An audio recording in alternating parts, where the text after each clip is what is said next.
আজি আমাৰ বাবে এটা অতি গৌৰৱৰ দিন।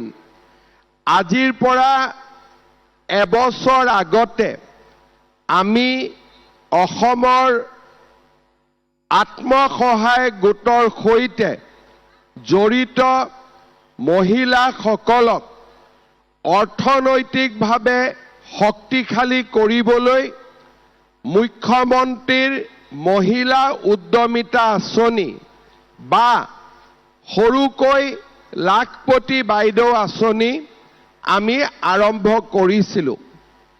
যেতিয়া এই আঁচনিৰ বিষয়ে প্ৰথম আমি আলোচনা কৰিছিলোঁ, তেতিয়া আমি দেখা পাইছিলোঁ যে অসমত 4 লাখ গাঁও আৰু নগৰ মিলি আত্মসহায়ক গোট আছে আৰু 4 লাখ গোটত 10 গৰাকীকৈ মহিলা অৰ্থাৎ 40 লাখ মহিলা আজি আমাৰ আত্মসহায়ক গোটৰ সৈতে জড়িত হৈ আছে। আগলৈ আমি যদি যাওঁ তেতিয়াহ'লে নতুনকৈ আৰু কিছু আত্মসহায়ক গোটো গঠন হৈছে। এই বাবা বাবা বাবা তাক বহি থাকিব দে। এই পুলিচসকল তাক দিগদাৰ নকৰিবি, থাকিব দে দে। এই বাবা মোৰ ফালে চা। এই তই মাৰামাৰি কিয় কৰি আছে? মাৰে এতিয়া তাক। এই লাঠিডাল থ, তাক মোৰ ফালে দেখুৱাই দিয়ক। মোক দে, তাক শান্তি কৰি দে, তেতিয়া সি শান্তিত থাকিব। শান্তি কৰি দে। কাগজখন দিয়ক, কাগজখন লৈ আহ বাবা।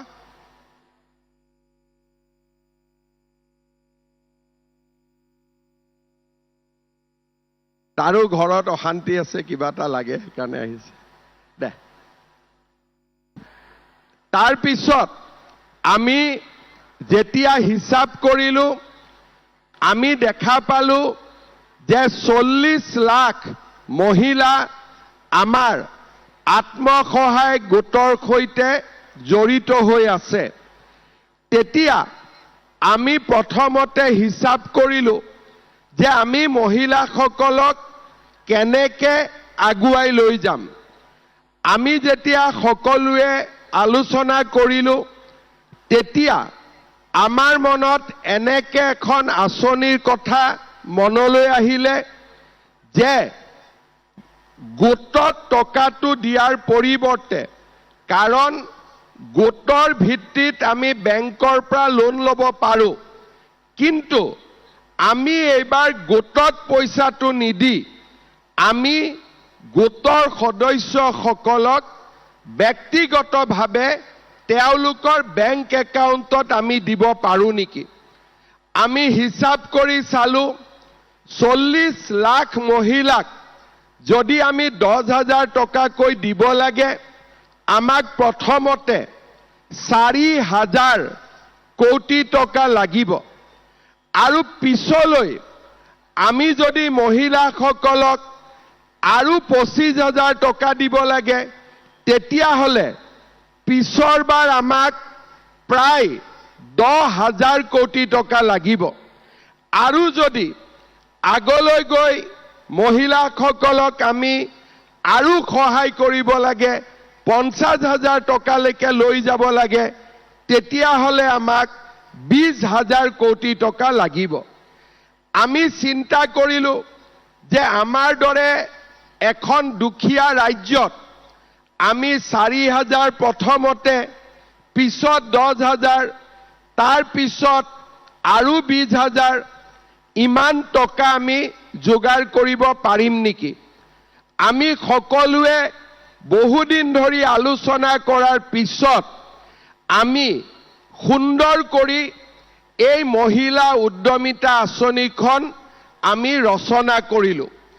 এই আঁচনিখনৰ জৰিয়তে 40 লাখ মহিলাক আমি প্ৰথম বছৰ 10,000 টকা আমি বিনামূলীয়াকৈ, বেংকৰ লগত কোনো সম্পৰ্ক নাই, আমি তেওঁলোকক একোখন চেক দিম আৰু 10,000 টকা তেওঁলোকে চৰকাৰৰ পৰা বিনামূলীয়াকৈ পাব।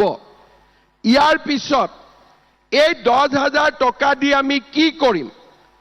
আমি এটা গোটত আছো। যদি 10 গৰাকী মহিলাই নিজৰ 10,000 টকা গোটলৈকে লৈ যায়, তেতিয়াহ'লে গোটত 1 লাখ টকা হ'ব। আৰু 1 লাখ টকা ডাঙৰ টকা। যদি একেলগে আমি গোটটোক শক্তিশালী কৰোঁ, 1 লাখ টকা যদি আমি গোটটোত ব্যৱহাৰ কৰোঁ, বেংকে আমাক আৰু লোন দিব গোটটোক। কাৰণ যিকোনো গোটৰ যদি 1 লাখ টকা বেংকত দেখা পায়, তেতিয়াহ'লে সেই গ্ৰুপটোক বেংকে আৰু বেছি লোন দিব আগবাঢ়ি আহিবই, তাত কোনো সন্দেহ নাই। 1 লাখ টকা লৈ গোটটোৱে আমি নিজাকৈ বিভিন্ন ব্যৱসায়ো কৰিব পাৰোঁ। আৰু যদি কোনোবা মহিলাই ভাবে যে নহয়, মই গোটটোক টকা নিদিওঁ, আমি গোটত এই টকাটো নিদিওঁ কাৰণ গোটটো আমাৰ চলি আছে, এই 10,000 টকা দি আমি নিজৰ কিবা নহয় কিবা ব্যৱসায় কৰিম। গৰু থাকিব, ছাগলী থাকিব, কিবা আমি ব্যৱসায় কৰিম, তাঁত শিল্প থাকিব। তৃতীয়, মই আৰু এটা কথা কৈছো যে আমাৰ ঘৰখন স্বামী আৰু পত্নীৰ মাজত চলে। আমি দুজন নহয়, দুজন মিলি আমি এজন। এইটোৱে আমাৰ পৰিয়ালৰ ধাৰণা। হিন্দু মানুহে পৰিয়াল বুলি ক'লে এজন বুজে। যদি মহিলাগৰাকীয়ে নিজৰ হাজবেণ্ড বা স্বামীৰ ব্যৱসায়টো যদি এই টকাটো খটাই, ঘৰৰ উৎপাদন বাঢ়িব। কোনোবাৰ হাজবেণ্ডৰ সৰু পাণ তামোলৰ দোকান এখন আছে, এই 10,000 টকাটো যদি দোকানখনত পায়, ঘৰৰে উপাৰ্জন বাঢ়িব। এতিয়া গ্ৰুপত দিব পাৰে, নিজে উপাৰ্জন কৰিব পাৰে, বা আপোনালোকে ঘৰৰ ব্যৱসায়, মই স্বামীৰ ব্যৱসায় বুলি কোৱা নাই, ঘৰৰ ব্যৱসায়টো এই পুঁজিটো আপোনালোকে দিব পাৰে। ইয়াৰ পিছত আজি কি তাৰিখ হ'ল? আজি হ'ল আমাৰ 22 আগষ্ট। অহা বছৰ আমাৰ অফিচাৰসকল আপোনালোকৰ ঘৰে ঘৰে যাব। 40,000 পৰিয়ালৰ ঘৰে ঘৰে যাব। আৰু আমি আপোনালোকক এখন কাগজ দিম যে আপোনালোকে এই টকাটো কি কামত ব্যৱহাৰ কৰিলে। বোলে মই মোবাইল কিনি দিলোঁ, তেতিয়াহ'লে আৰু আমি গ'লো আৰু মোবাইলতে থাকি গ'লো। ঠিক আছে।